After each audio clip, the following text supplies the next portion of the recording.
Greenbrook City had once been a thriving city filled with amazing people, and now it was a pile of rubble.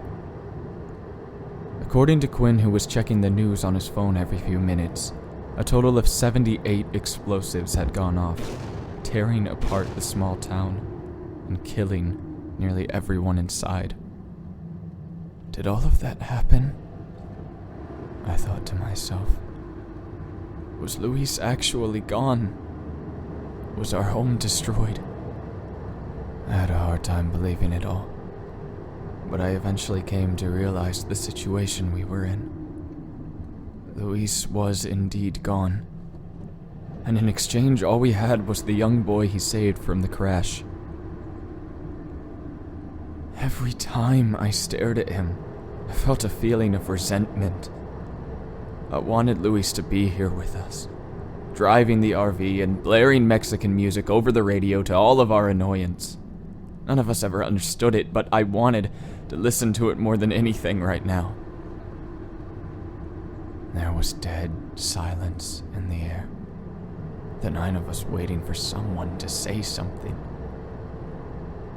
Quinn sat in silence in the passenger seat, organizing several first aid kits, while shooting glares in Axel's direction every few minutes.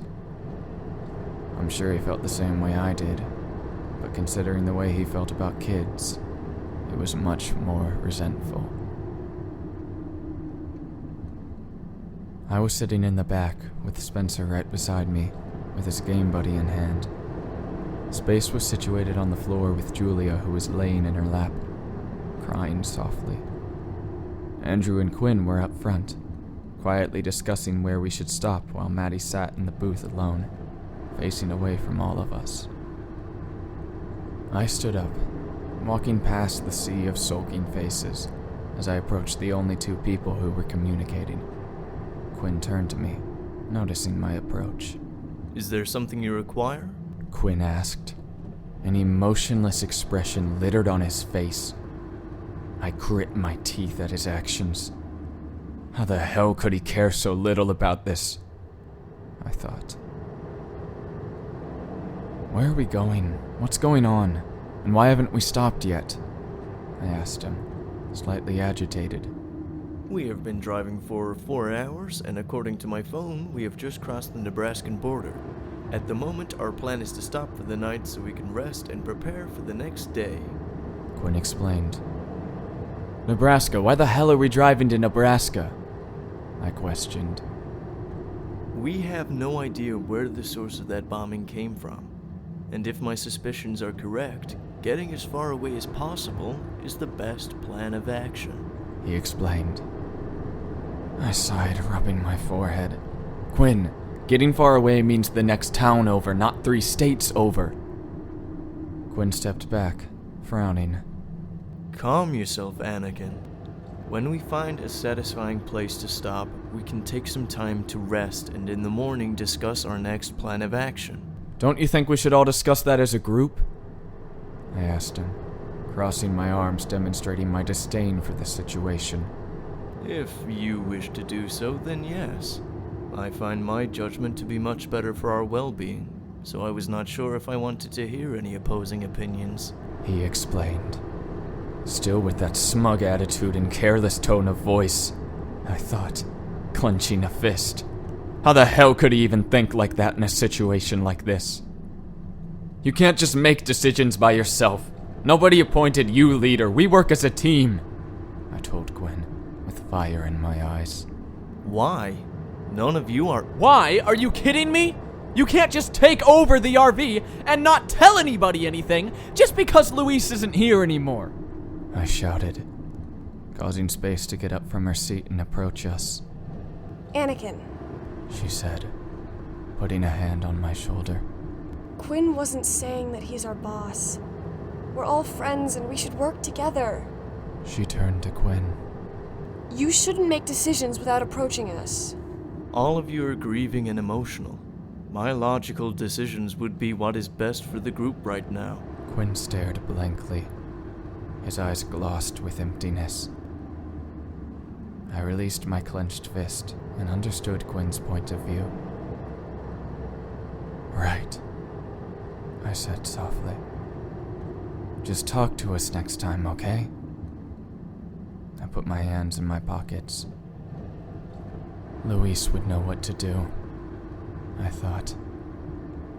Hunter got up, noticing the commotion, and approached us. So, what is our next move? Well, I suggest we lay low, find a place to stay for the night, and see what the morning brings us.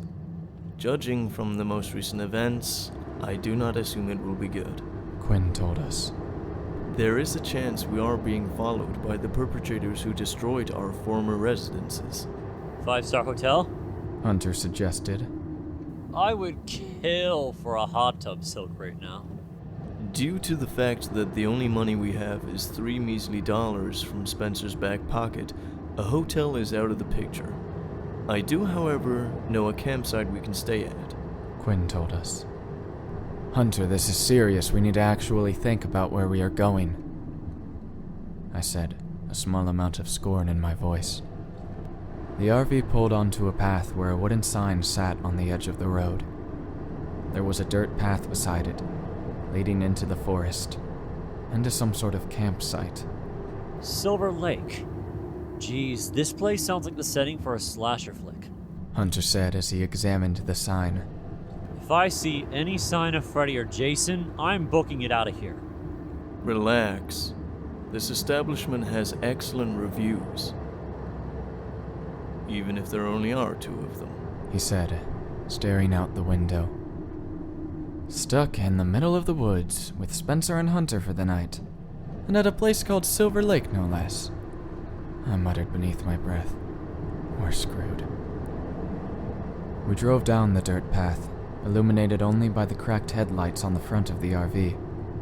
We found ourselves in a large clearing surrounded by trees with a lake in the center and a single log cabin beside it. Andrew drove the RV across the grass, parking it beside the cabin before turning off the vehicle. He turned around, sighed, and asked, This is where we're staying? What now? I don't know about you guys, but I gotta take a shit. Hunter said bluntly before hopping out of the RV, strolling towards the cabin. Quinn sighed. Ignoring his comment, let us settle in and then devise a game plan. One by one, we hopped out of the RV, carrying our bags over to the cabin and fire pit. I picked up my backpack and crossbow, but Andrew shot me a glare. Leave the crossbow, He said. I begrudgingly left the crossbow lying on the floor before continuing ahead, following Andrew and the others out of the RV.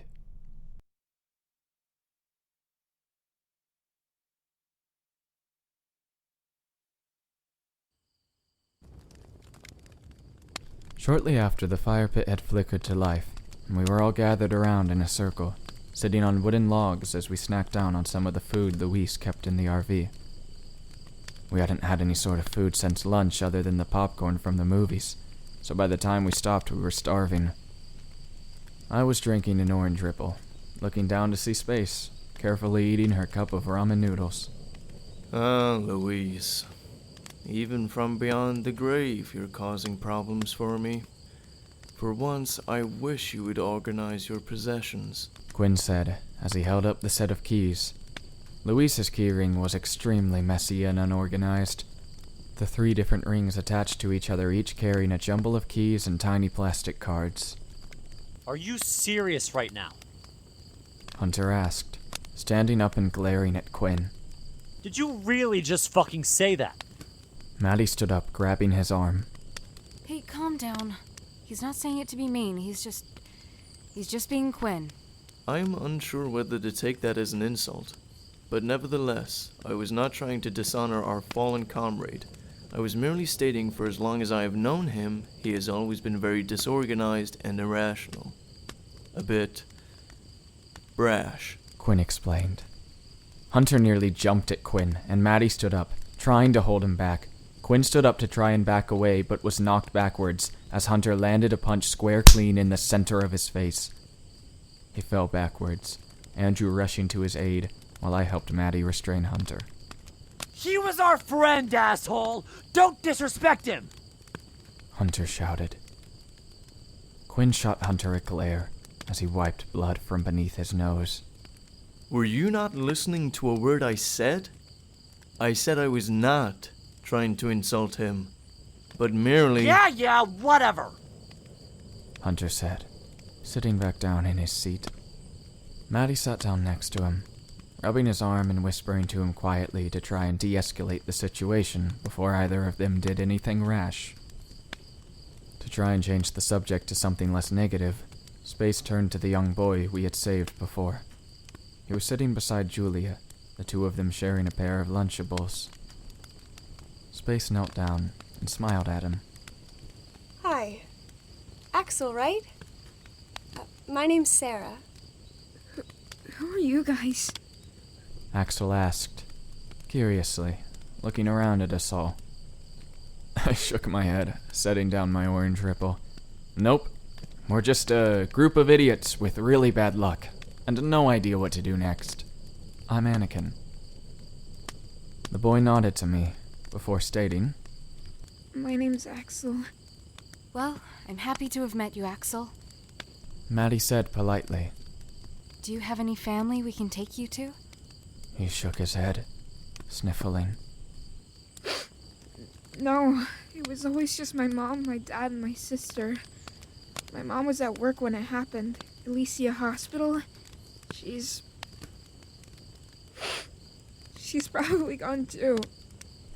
Space stood up, tapping me on the shoulder before walking over to the tree line. I stood up as well, following her away from the campfire. What's up? I asked her. What's up? Luis is dead, our city just blew up, and now we have a 12-year-old boy to take care of. He's just a kid, and his entire family is dead. What are we gonna do? She asked me, her voice shaky. My suggestion is that we ditch him at the nearest rest stop and let the riffraff have at him. A voice suggested. The two of us turned to see Quinn walking over to us, with a faint smile on his face. Dude, what is your issue with children? I asked him. They are snotty, annoying little brats that just pick their nose and whine all the time. We cannot take this child with us. It will only burden our attempt at survival, he told us. Survival? We're lost, not on the run, I told him. On the contrary, it seems we are indeed on the run and on a time limit. This country is set to expire in 5 days, and in those 5 days we need to be out of here, he explained. And we also have to deal with the issue of the police. The police? What are you talking about? Space asked, in a confused voice. On the way here, I decided to listen in on police frequencies. All police in the area were being redirected to search for a damaged recreational vehicle with a broken left headlight and the plate starting with 7CS. Quinn explained to us. I turned around to look at the RV across the campsite, eyeing both the broken headlight and the 7CS on the license plate. If I am correct, the police are after us. For what, I do not know, but I believe it may have something to do with the bombing. Being the only survivors, it is only natural that we are considered suspects. However, considering the state of this corrupted country of liberals, I have a feeling we may end up being blamed for this incident to cover up the true perpetrator's identity, he told us. So, not only is this country probably gonna blow up in less than a week, the police are blaming a bunch of teenagers for a terrorist attack? Space asked. Quinn rolled his eyes, grabbing our hands and dragging us back to the campfire. Space and I sat down, while he stood over us, an ominous tone filling the campsite. As you all know, with the exception of the 2 children, we are on a time limit and this country is set to expire in 5 days. Originally, we believed it to be a hoax, but this sudden bombing by foreign operatives makes me believe that it is indeed the truth. America is coming to an end, Quinn explained. What are you talking about? Julia asked, quietly. On the internet, someone posted a detailed post dictating a nuclear attack on the United States led by several foreign countries, primarily Russia and North Korea. while we all assumed it was a scam of some sort, this recent attack seems to have confirmed that it is indeed the truth. He announced. And because of that, we can either accept our deaths or find a way to live. Just because some city blew up does not mean the entire country is. Hunter told him. Spencer then chimed in. Actually, I didn't get around to telling anyone this until this morning when Quinn asked me about it. A few hours after that first post released, a second one was released with even more information. According to it, 11 sites have been identified as ground zero for the nuclear warheads, and 118 cities were also marked down as possible targets for terrorist attacks. And let me guess, Greenbrook was on it? I asked. He nodded. Yeah. Quinn told me not to tell anyone. What the hell? I asked, turning to look at Quinn. So you knew about this? Technically, while our city was on the list of possible targets, I, like everyone else, assumed it would be false information. It was not until that bombing that I realized it was indeed the truth. Quinn told us. Aside from that, we need a plan. If we are to survive, then we need to leave this country as soon as possible. Does anyone have any ideas? Catch a flight? If we find a way to sell off some of Luis's weed, then we can probably afford a few tickets out of the country, I suggested. Guadalajara, baby. Hunter added with a smirk. Quinn sighed. If we sell drugs, we risk being caught by the police. Any other ideas? Hijack a helicopter? Spencer suggested. I know my way around a rotor, so if we get a hold of one, I can pilot it. Andrew stood up, scoffing at Spencer. You? A pilot? Where'd you learn to fly? Grand Theft Auto? To be fair, their graphics are extremely detailed. Spencer replied. Space then rose her hand awkwardly. I may have something. The 9 of us turned to look at her, and Quinn asked her. Please, share your idea. Unless it involves Chinese fireworks, drugs, or hijacking helicopters. My family takes frequent trips down to Florida every few months or so, and we have a pretty nice boat we take out every once in a while. It's pretty well stocked and good for long journeys. So if we need a way out, maybe we can take that? She suggested. Quinn smiled faintly. That may actually work. Yes, I do believe that could be a possible solution. Assuming nobody has a better one. Alright. What if we get a really big firework, then a bunch of tiny fireworks? Spencer suggested, standing up with an eccentric look on his face. We wrap a rubber band around them all and... Ugh. The adults are talking, moron. Go back to your game. Spencer frowned, returning to his game after shooting Andrew a glare. The small blue device he was holding was known as the Game Buddy, one of the newest revolutionary handheld game consoles in the last decade. He took it wherever he went, treating it better than himself. Axel and Julia both looked over Spencer's shoulders as he played. His fingers were mashing the buttons rigorously as if it were an exhilarating workout. While Spencer wasn't useful for much, he at least could keep the kids distracted from the inevitable doom approaching us. So, are we going with Miss Ellen's boat? Quinn asked everyone. If everyone chooses to accept that as our current plan of action, I'll drop some plans. Nobody gave a clear answer. Space stared down at the ground, tapping her foot on the dirt. Maddie stood by the kids, stroking Julia's head to comfort her. Spencer was staring down at his game even though the screen was off, and neither Andrew nor Hunter had spoken up either.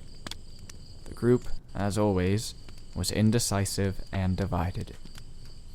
Guys, everyone here, listen up, I told everyone, standing up. Everyone looked up, except for Spencer, who only did when Maddie snatched his Game Buddy from him. I took a deep breath before beginning my ramble, hoping it'd have some effect on the others. I didn't have much confidence, but I hoped I would do well here. We're all scared here. I can tell. I am too. I mean, we're miles away from the home we've known for years, and all we have is each other. Things may seem bad, but it'll get better. For now, we need a plan. And Space's plan is the best we got, I told them, walking around the campfire. We're not kids anymore, guys. This isn't about homework, school dances, or being to class on time. This is about staying alive so we can live to fight another day. I'm not giving up. And I don't think any of you guys are either. So if you want to go with this plan, then raise your hand, I told them before raising my own. One by one, they all raised their hands. Spencer was the only exception, Maddie raising his hand for him. Alright, now that that's settled, let's pack up, head to bed, and hopefully by morning, Quinn and I will have us something to go off of, I told them all. Everyone seemed to perk up slightly, including Andrew, who even gave a small smirk from beneath his hoodie. Hunter then punched his fist in the air. And then after we get out of this shithole of a country, we go to Fiji! No! Maddie, Space, and Quinn all exclaimed. Hunter sneered at them, stomping away towards the RV in defeat. You guys are no fun. We began to pack up the campsite, grabbing our trash and bags and moving them to the cabin where we would sleep. Hopefully it would be enough for us all. Space turned to me after picking up her stuff, smiling slightly. That was really nice, Anakin. Thanks, I replied, grinning a bit. I rarely received praise from the others, but getting a compliment from Space made me feel better. Don't get cocky. She joked. You're a good leader, but you still need a little work. Leader? I questioned. She nodded. Well, yeah. Quinn's smart and Madeline's caring. But neither of them really have that trait that you do. And what trait do I have? I asked. You make people feel safe. She replied, with a blushing smile. Especially me, Annie. Space turned around, walking over to the cabin with her bag in hand. I smiled to myself, replaying her compliment in my head silently. None of the others had ever acknowledged me like that, so it was nice to feel like I had accomplished something. I smiled, grabbed my bag, and followed her over to the cabin where we would rest for the night.